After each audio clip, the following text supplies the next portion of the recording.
இந்த வீடியோ பாருங்களேன். ஆன்லைன் தற்குறிகளை விட ஆஃப்லைன் தற்குறிகள் எவ்வளவு முட்டாள்தனமா இருக்கிறாங்க அப்படின்னு புரியும். விஜயுடைய அடுத்த பரப்புரைக்கு அங்கே மக்கள் பாதுகாப்புக்காக தாவேகா தொண்டர்களுக்கு ட்ரெய்னிங் குடுக்குறாங்களாம். 10 மணி நேரம் சாப்பிடாம நிக்கணும். தண்ணி கூட குடுக்க முடியாது. ஆனா வெயில்ல நிக்கணும்.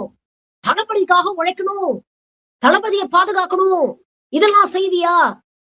நான் என்ன கேட்கிறேன், பாதுகாப்பு குடுக்குறவங்க, சோறு தண்ணி இல்லாம பட்டினி கிடந்து தான் பாதுகாப்பு குடுக்கணும்னு எங்கேயாவது ரூல்ஸ் ரெகுலேஷன்ஸ் இருக்கா? ஏன் 10 மணி நேரம் நிக்க வைக்கிறீங்க?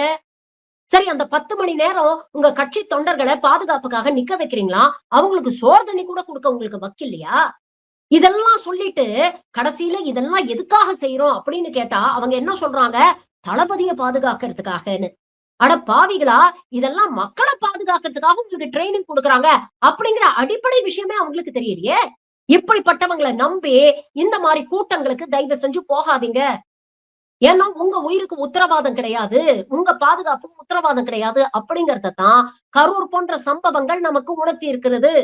இதுக்கு அப்புறமும் இல்ல நான் போவேன். என் தலைவன பாக்க போவேன். விசில் ஊதுறதுக்கு போவேன். வைப் பண்றதுக்கு போவேன் அப்படின்னு போனீங்கன்னா, அதுக்கப்புறம் வரக்கூடிய சம்பவங்கள நீங்க தான் சந்திக்கணும். ஏதோ உங்க மேல இருக்கிற அக்கறைனால சொல்றோம்.